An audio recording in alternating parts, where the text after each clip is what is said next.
So, chapter 22, we'll pick up here. So, when we left off in chapter 21, Margarita was being flown back to Moscow to meet the boss, so to speak. So, chapter 22 begins, and as the story progresses, things become more and more fantastical. In this chapter, Margarita flies to Berlioz' old apartment to meet Voland, and Soviet law enforcement have placed guards around the perimeter of the building in hopes of catching the mysterious inhabitants, but of course they can't. So when Margarita enters the apartment with Azazelo and Koroviev, who is dressed very elegantly, they are walking down a massive, extravagant hallway, and Koroviev explains how this is possible by being familiar with the fourth and fifth dimensions. We can talk about this later, but this is interesting because it kind of shows how these beings float between worlds and different dimensions and can manipulate them. So, before Margarita is introduced to Voland, Koroviev informs her that there will be a spring ball during the next full moon, and Margarita is to be the hostess of this extravagant ball. And Koroviev tells her that the hostess has to be named Margarita and has to be from the area in which the ball is being held. This indicates timelessness. Margarita is actually getting a bit nervous at this point because she's willing to do just about anything to find the master. So Koroviev says that the ball will be attended by people who were powerful in their own time, and also tells Margarita that she has royalty in her bloodline. I think he mentions that she's actually related to a French queen. So when Margarita finally arrives in the room where Voland resides, she sees a candelabrum with sockets that look like bird claws. Bird claws have always, in folklore, have always been associated with witchcraft and certain rituals that have to do with witches. And the fact that he would take something that has traditionally Jewish and Christian symbolic significance and kind of twist it into something like that is a detail that Bulgakov seems to want to include here.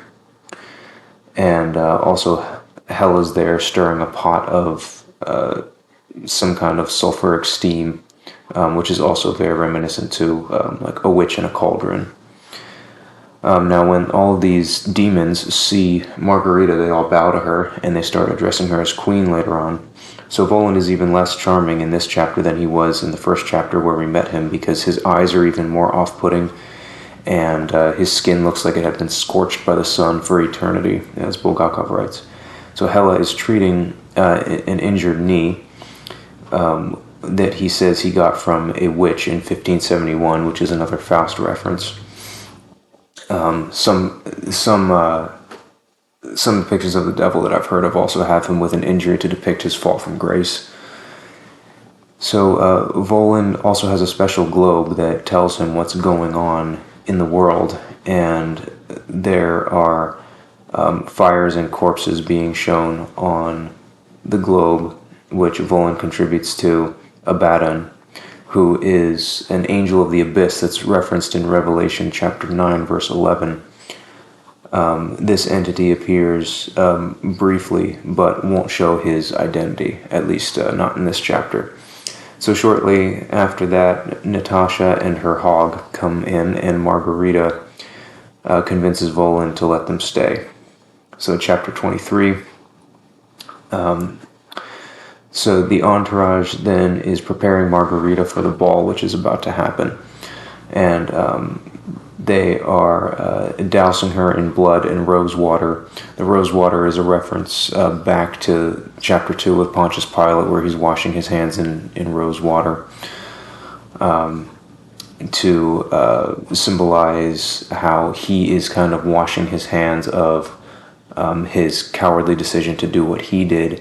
And that same imagery is back in this chapter. They're dressing her in lavish attire, and they hang a necklace around her neck that has a black poodle head. on the necklace, like a picture of a black poodle head, which is also a reference to chapter 1, which Volan's cane has a black poodle head, which comes from Faust once again, because one of the first encounters that the character Faust has with the devil in that story is the devil appears as a black poodle. So when she's ready, the ball starts, and it's absolute madness. It takes place in a parallel universe combining the fourth and fifth dimensions, and it is very extravagant and hedonistic. It's a very extravagant, hedonistic, noetic experience because there's no actual time passing during this ball. This is completely out of space and time. There are animals playing instruments, there are fountains of champagne, and jazz bands that are playing unbearably loud. In the distance, she sees a large fireplace, which is the portal to hell. Out of the fireplace, coffins and gallows appear, and the remains of dead humans morph into well-dressed party guests. Each one has committed some kind of awful sin which has landed them in hell. The whole experience is an anthem of evil, of which Margarita is now a key component of.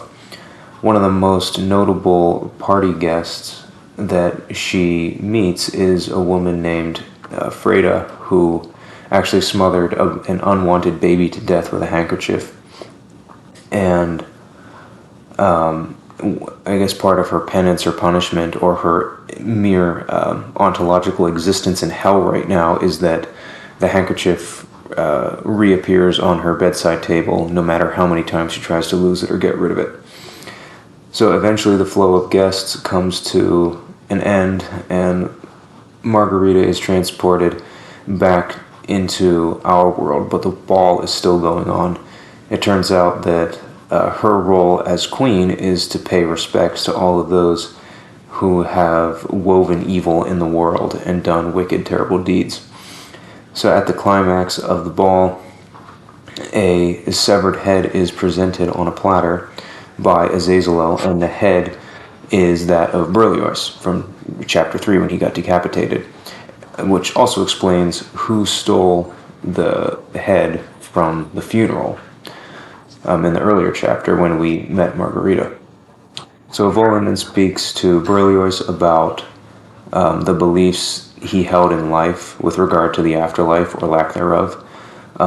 And Volan actually grants him what he felt he believed. So the conversation goes in such a way where Volan says, you never really believe much in an afterlife. You believe that when you die, you just cease to exist. But some people believe that when you die, you get what you believe in. And so he does this to Berlioz by turning him into a goblet, like to drink from, by turning his head into a goblet to drink from. And he says, as you pass into non-being, I shall enjoy and drink to my being from the cup which you make me. So with this, a mysterious figure appears who is named Baron Miguel, and he worked at the Spectacle Center and was in charge of acquainting foreigners with Moscow. But in reality, he is there to keep tabs on them, basically as a form of surveillance. And just for contextual reference, this is the same place that the chairman who got turned into an empty suit doing paperwork, this is the same facility that he worked at. So this man ends up being shot by Azazelel, and the blood that is spurting from the wound is made to fill up the cup, and Voland toasts to the ball and drinks from it. And then he tells Margarita also to drink to it, thus sealing her pact with the devil. So hoping he will honor his vow to help her find her long-lost lover, the Master. So with this, the whole extravagant ball melts away, and she's back in the apartment. So chapter 24 comes around. And this is a very important chapter. So we're back in Volan's apartment, which is Berlioz's old apartment.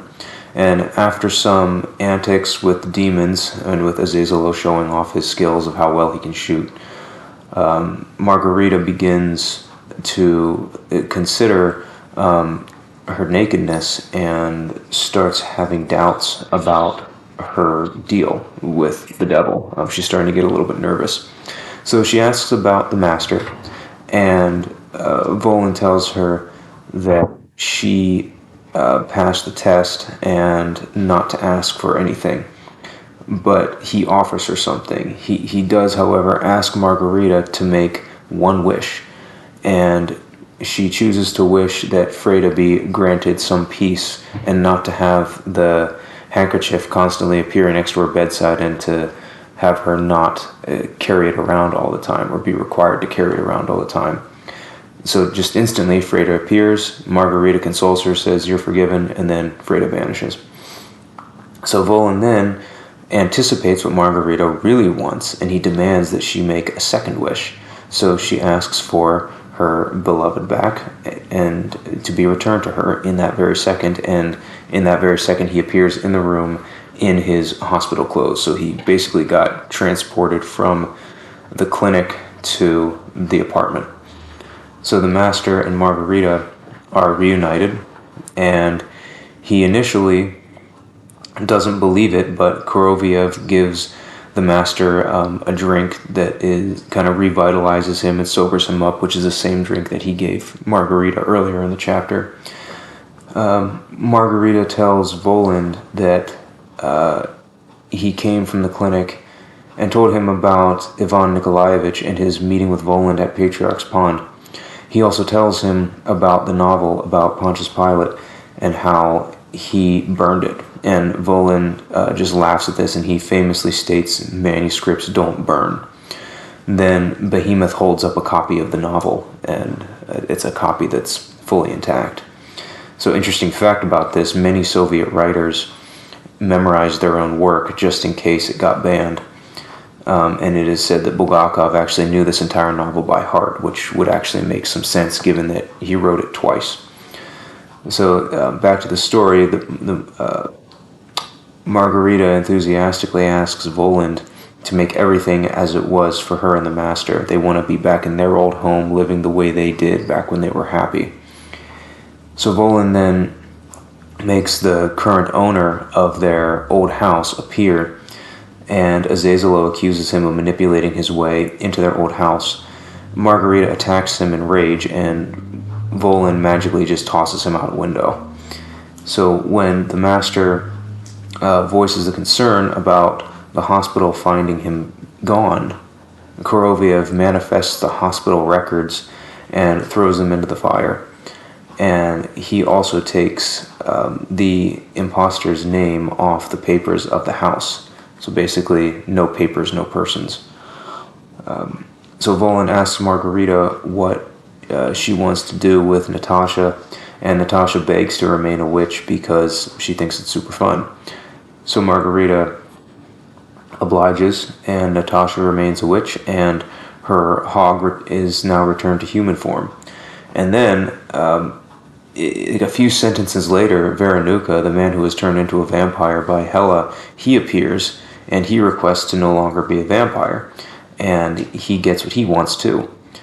So when he is left alone with the Master, that is to say, Voland is left alone with the Master and Margarita, the Master wants to denounce his novel, but Margarita won't let him because she really believes in it, and she dedicated so much of her life to his work. And Voland says, no, we're going to keep your novel here because there might still be some surprises in store for you with it.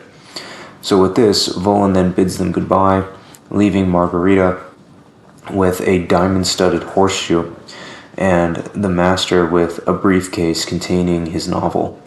The horseshoe symbolizes good luck, and in some cases a symbol of warding off evil, at least according to the story of Saint Dunstan, the 10th century saint. So the chapter ties many aspects of the narrative together, and the result is the Master and Margarita being restored to their old home together, and all seems to suggest that they will live happily ever after, but the story's not over yet. We still have 9 chapters to go. So that's the summary of those 3 chapters. So we'll head back to chapter 22 2 with the introduction of Margarita to Satan, essentially. So, did you have any thoughts on that? Yeah, we'll have to be kind of quick because we have Vespers coming up. But It's a half hour. yeah, so just a couple of points, like right off the bat when they're entering the building and she's passing those men that she says each of them looks like the other. I think they're supposed to represent like the Soviet state or like the secret police or something. Like they're just like they're nameless, faceless guys. They all look the same, and they're there to basically, rat on them or catch them in the act of something that they don't approve of. Yep. So that's just a continuation of the, satire of the Soviet Union that Bulgakov's been weaving this entire time. Yep. I do want to kind of get your take on the description of Volin, because in this chapter we get the most detailed description we've gotten so far. Like it describes his eyes, his skin, his hairline, and he seems, even though he comes off as charming in conversation, he's like ragged and worn down, and he's almost like a stroke victim because like half of his face doesn't work right. Like he can't, he can only smile halfway because the other side doesn't operate normally. Mm-hmm. And I wondered if you think that has something to do with maybe his fallen nature, like. Well, yeah, I mean, you've mentioned something about his wounded knee being part of that, but part of that, like he's still kind of like an angel, but he's a fallen angel. So now he's got this weird physical distortion to him. Yeah, he is an angel who's essentially in hell. Hell as a state of being. I appreciated how Bulgakov kind of describes his eyes. He says like one eye can basically just peer into your soul, and then the other eye is just void. So it's like these two extremes where on one hand he can kind of see into people's innermost secrets, but on the other hand he can't really see anything. He just exists in a void. So there's almost like, he's being perpetually ripped apart. It's like if you take a circuit board and you put all the switches in opposite directions, like that's kind of his state of being in a way. And yeah, how he has Hela treating his knee with that ointment. And then I think he also mentions like, oh yeah, I got this with an encounter I had with a witch in the year 1571, but don't worry, it'll be good in 300 years. So it's he has like this timetable. So he has supernatural abilities, but he suffers supernatural wounds as well. But do you think like maybe like in his own way he's suffering? Yeah, I think so. And I think that because he puts off this appearance of he has power, he has control, but when we see him, he's like laying in bed, laid over. He's got to be treated of his wounds, and he's like he appears powerless. Yeah. When you see him. Yeah. I think that's a good way to describe it too. That like he comes off as powerful, but in reality he's powerless because the saints say the exact same thing. And you also mentioned before the class that quote at the beginning of the book. Yep. I think that has something to do with it too. Like it's even in his attempts to do evil, he ultimately causes good somehow. Yeah, in a way, it's almost like he can act as the left hand of God. That's almost like his own form of torture. It's just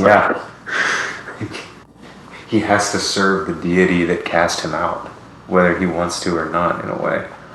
I think it's an interesting premise. What else? You mentioned the Ravenclaw candelabrum. There was also one that was shaped like snakes. Yeah. That was another interesting point. Yeah. But you have the Ravenclaw one and the snake one, which are obviously both occultic symbols. Although snakes can also be used for good. Like obviously we have snakes in our Christian symbolism, but I just thought that was interesting that he takes those things and kind of perverts them. Yeah, and I think it's interesting too how like Hell is like just kind of sitting on the floor stirring this little pot of sulfur steam, and at the same time though, in the same on the same page, basically, it's talking about the the candelabrum with the raven claws, because one of the rituals that witches would do, at least in the medieval era, like, you know, maybe 13th, 14th, 15th, 16th century, is they would draw, when they would denounce their Christian faith, they would draw a circle in the dirt on the night of a full moon, which could also link into a lot of the full moon imagery in this book too. They would draw a circle in the dirt and they would put an upside down cross in a circle, and they would break the arms off the cross and lay it down in a circle. And that was known as the raven's foot.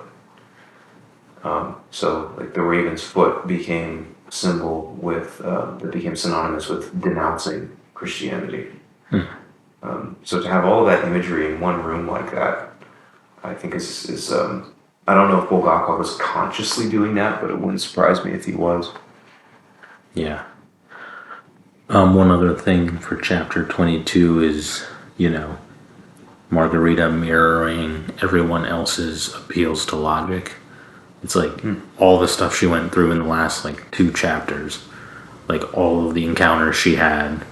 I mean, she took to becoming a witch like instantly. You know, she didn't question it at all. She became young. She started flying around. But then she gets to this apartment and she's like, oh, it's really dark in here. And how's it so big? Like all of a sudden, even though all this crazy stuff has just happened, she suddenly starts to question things and appeals to her reason. Yeah. With air quotes. Yeah. Well, the interesting thing about her character that has been pretty consistent so far is she is pretty reasonable and rational, but unless you involve the master, then it's like all her reason just goes out the window. So, like, she'll do anything for the master. She'll become a witch. She'll become a hostess for a satanic ball. She just doesn't care as long as she gets the master out of it. Otherwise, if you take the master out of the equation, she's a pretty rational human. But I thought it was interesting too, like when they walk in there, how there's, you know, like they're walking through a hallway that is too big to be in the building. And they're saying, well, no, this is like interdimensional. And it shows how like the demons are kind of moving in and out of these different dimensions to manipulate them, which I thought was a really interesting take that Bulgakov did here. Like, I honestly think like the highlight of this book really is a lot of the demonology in that regard. It's interesting too because, and this might also be a little bit of satire, but mixed with like the mythical, like the whole mythos of everything, which is like, was it Azazel that, or a choreo, I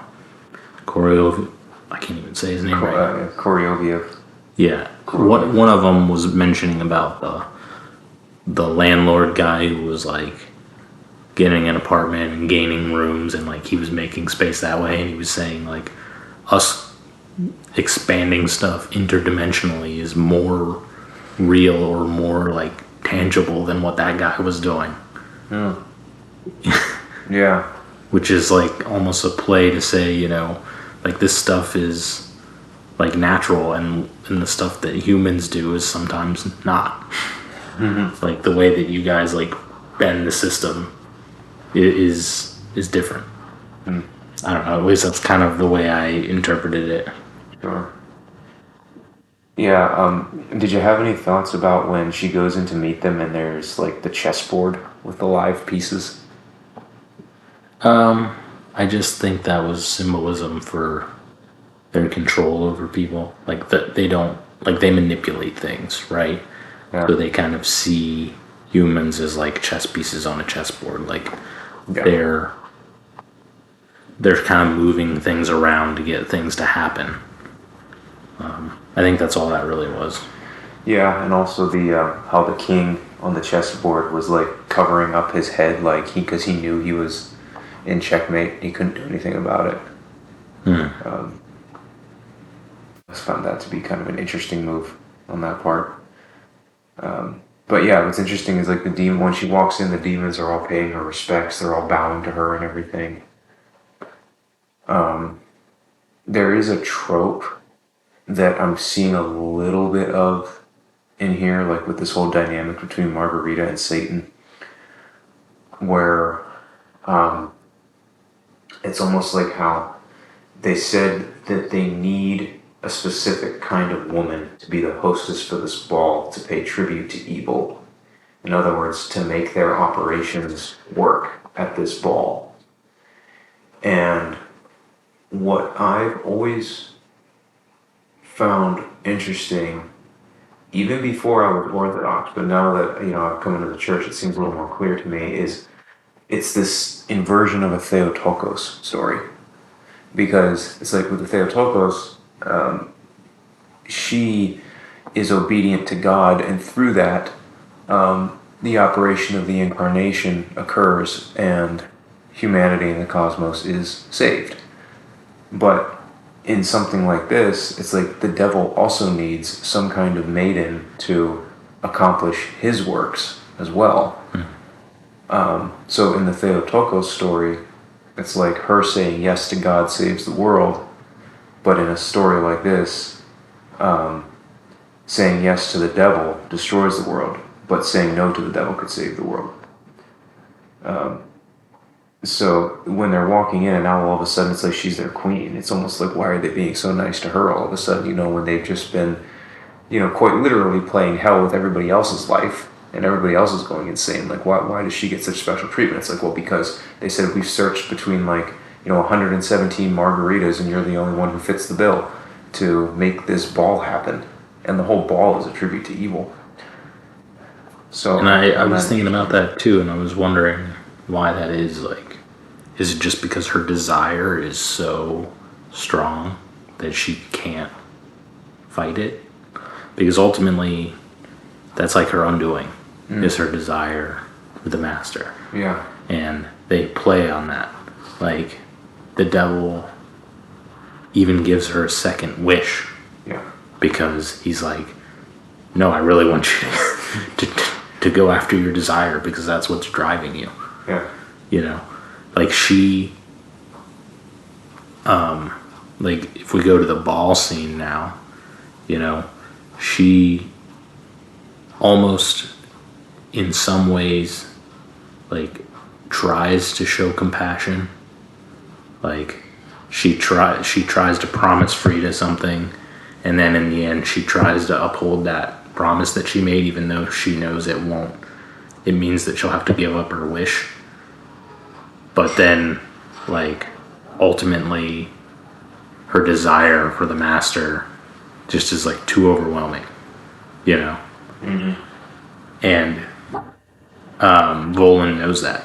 So he's like, as soon as she gives up her wish for Frida, remember how he reacts. He's like, plug the holes in the walls because some mercy's leaking in here. Which is kind of a really interesting reaction because, of course, Satan wouldn't like mercy. Yeah. Because probably from his point of view, he doesn't get shown mercy, or at least. Right. Well, he lives a very unmerciful existence. He's not the recipient of it because of his appearance and how broken down he is. And he looks like the kind of guy that you wouldn't want to make a deal with. But on the other hand, he also can't forgive anybody. That's why, like, whenever Freda, I guess we're jumping around a little bit, but whenever Freda appears or reappears, Margarita says, it's okay, like, you're forgiven. Like, you no longer have to carry that handkerchief around. Like, Bolin can't do that. Like, and frankly, I mean, I don't know, strictly speaking, she could do that either, but, I mean, let's just take Bulgakov's presuppositions, because it's his book. The devil couldn't forgive somebody, but a human could. Like an image bearer could. That is interesting, yeah.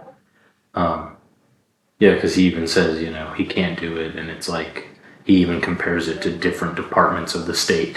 Yeah. which is another satirical thing. But Yeah. he's like, well, this department can't do something that's under the charge of that department, whatever, So I thought that part was really interesting. But yeah, if we want to go more into the ball, I think that was probably the most interesting part was that she tried to show a little compassion, but her desire just kept driving her deeper in. Yeah. She couldn't. She even suffered a bit at the ball because she had to stand there for 3 or 4 hours and whatever, which doesn't seem that bad, but it was written to make it seem like she was suffering. Yeah. Yeah. Yeah, she was willing to do anything, and with regards to the ball too, what I found really interesting about it is, it was like just so wild and so crazy, and it was just such a circus, but it really did seem like a manifestation of hell, because like even though there's certain things happening, like I love how he says there's a jazz band there, but the jazz band was playing unbearably loud. And it's like, well, what's the nature of jazz? Like, jazz was never meant to be unbearably loud. Jazz is the kind of thing that you hear in casinos and clubs, and it's meant to be like kind of this complimentary thing that's sort of in the background, unless maybe you're at like a dance studio or something. But like the music was unbearably loud, and then she leaves the ball, and then when she comes back, like the orchestra of 150 people have turned into a bunch of apes. Yeah. Oh, that's good. There was like these orangutans like playing trumpets, and then sitting on their shoulders were chimpanzees playing harmonicas, baboons playing pianos. Yep. So it's just this dissonance. Well, I think too, one of the themes, I mean, obviously there's this whole overarching ball, like this opulence type of theme going on, right? So they're trying to put on the appearance of like, oh, everybody gets what they want. There's a fountain of champagne, there's music, everybody's dressed up, everybody's having a great time. But like each of the people is like suffering. Each of the people, like Frida, for example, she like can't escape the whole handkerchief thing and like having to relive what she did day in and day out, like every second of her life, forever. Yeah. Or the one lady who had like she got strangled or whatever, so her neck was like all messed up and her ankle was messed up and she was like limping around, like. Yeah, I could see why people find this book disturbing. Because I was also comparing it a little bit too with the Black Magic show in chapter 12, where everything is kind of supposed to be like all fun, extravagance, flamboyant entertainment, and there's like really like disturbing things going on that are supposed to be entertaining, and I kind of like it in a way because like these things would be entertaining to demons, like they love this stuff, but like when we understand, like when we look at it from our perspective, it kind of disturbs us, which is kind of like it shows us our own humanity and how alien these demonic entities really are to what human beings are supposed to be. So yeah, but yeah, so I was drawing up some comparisons between the Ball and Black Magic show, and it was and that's the main parallel because the idea too of like these decapitated people that are still talking is another trope that he used because in the Black Magic show, same thing happens with that one. I can't remember his name, but Like the theater, what was it? the theater coordinator guy. Yeah. And he was saying like, "Oh no, it's all just tricks. Don't worry about it, everybody." And then Behemoth just rips his head off, and then he's like, "You got to put my head back on." After his head has been removed. And here we have Azazelo presenting Berlioz' head on a platter, and that his head is like basically talking too, like he's all traumatized and everything. Um, It also reminded me, I don't even think it's relevant, but when Marcus Licinius Crassus was killed by the Parthians, like two historical accounts say one they poured gold down his throat, the other one says they chopped his head off and used it as a prop in a play and put it on a platter. So that came to mind too. But regardless of that, though, I thought the conversation that Boland had with the head was kind of interesting because when we think of non-being, we just think of it as nothingness. But what I really like about the way Bulgakov defined non-being as is he's like non-being is basically hell. Like non-being is death, and death is hell. So, and then he says, you know what? You want to go into non-being, you will go into non-being. But even the non-being is basically just a very degraded form of being. And then he turns his skull into a goblet for him to drink from. Yeah, he no longer is like an individual. Like he's now an object to be used by others. Yeah, which he kind of was even before he died. He was, the chairman of the Masalit Writing Society, which were basically just Which could be propagandists. Bulgakov kind of speaking out about his experience as a writer and like the people in charge of who gets published and who doesn't. Yeah, oh yeah, 100%. I mean, I think that's why Berlioz got chosen to be that character, is because obviously because Bulgakov had his struggles getting published, so he probably had a huge disdain for the critics, which Yep. get ridiculed in this book, and the publishers and the Masalit and all these people. So, Yeah, I could totally see him saying the devil's gonna drink but from what this do you man's think skull. about? What did you think about that scene though, where he not only does he turn Berlioz into a goblet, his skull into a goblet, but like then the whole fact that he fills him up with somebody else's blood, and then him and Margarita drink from it. Like Yeah, obviously that's the ceiling of their pact, yeah. but is it like some kind of like inversion, perversion of communion? Well, I think it's a perversion of an Orthodox wedding with the whole common cup thing. I also Yeah, think that it's. that's a good point. I also think that it's the devil using him as an object to make pacts with people. It is basically he is in death what he was in life. The devil's object to make deals with people, like for the deal, the devil to make deals vicariously with people through him, basically by being the state's mouthpiece. Yeah, And what do you think about the whole purpose of the ball? Like this whole thing, was it to make the pact with Margarita, or was it something else and that was just like the byproduct of it? I think it's both because they said they did it a whole bunch of times before. So I don't think it was just to make a pact with Margarita, but I think that it was. Volan said in the next chapter, chapter 24, that it was a test, and he says you passed the test. In other words, you were able to pay honor and tribute to all the people who are in hell because the ball itself is just kind of a manifestation of hell for the people in it. That's kind of what I think of it. Did you have a different thought? Not necessarily. I just wondered what you were thinking on that one. Yeah, I think it was a test, and I think it was something that they like to do annually. They also said something about every full moon or something like every spring full moon, which is another subversion because the springtime, that's what Pox is. That's when everything's coming back to life, and of course, that's the time they choose to torment people the most by putting them through that ball. Also, full moon is sometimes associated with madness. I remember when I used to work at a medical facility, the nurses would always joke whenever a full moon would happen, like all of the patients would get more rowdy. And everything. So I think that could have something to do with it as well. Um, Do you think there's some? This kind of gets into the next chapter a little bit, but yeah. when Margarita's wish finally gets granted and the master comes back and everything, do you think like this whole thing is kind of like a elaborate metaphor for like going to hell and back for something you love? I actually do because um, clearly, like, when I was going through this for the very first time, I'm thinking, okay, when is this deal going to backfire?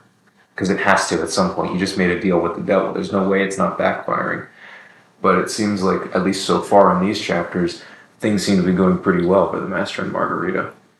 And one thing that is, I think, being magnified here is the Margarita is supposed to be an unselfish character. No one could argue that she is or isn't. But like, let's just take Bulgakov.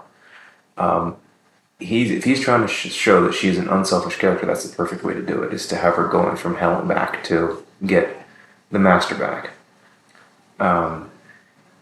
But I think that's kind of what he's trying to show. Like their love is so intense. Like at the beginning of part 2, the narrator addresses the reader directly and refutes one of the master's arguments made in chapter, I think, 13, where he says there is no eternal love. It's all just cold, and there's no real meaning of fulfillment to it. And then the narrator says, well, I will show you such a love. And then these 3 chapters happen. Yeah. So I think that's correct on your part.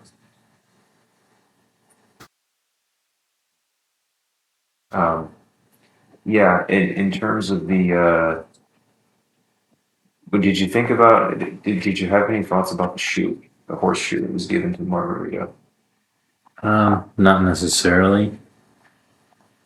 I mean, I'm sure there's something to do with the symbolism of the horseshoe, but I'm not aware of it. And the fact that it's made of, what they say, diamond. Yeah, gold and diamonds. Yeah, I don't know. You'd have to probably elaborate more on that. Well, the only thing I can think of is the life of Saint Dunstan of Canterbury. He was actually one of the most popular English saints in the first millennium, and he was also a blacksmith, and he's the patron saint of metallurgy. And he actually nailed some heavy metal shoes onto the hooves of the devil, and the devil didn't like that. And he used that as leverage to get the devil to, I guess, stop being evil in a certain situation or something. I don't know this tale very well, but I feel like it could probably be a reference to that. But what's interesting is the devil gave it to her. So that's what kind of throws me for a loop. Yeah, that's interesting. Yeah. But yeah, I don't know the significance of the horseshoe. I'm sure there's something with it, but I don't know. Maybe we could look into it and bring it up next time. Was there anything else that stood out to you about chapter 24 when they're reunited and they get to go back to their old home? I mean, it's a whole weird situation because she goes through all that stuff to get the master back, and then the master's like, oh, he's like trying to get away from her, but in his mind, it's for her own good. And then they kind of reconcile things, and then they just go on like this selfish rampage. They're like, all right, we want our house back, so how are we going to do it? Oh, let's rip the guy out who was in there now and beat him up and throw him out a window.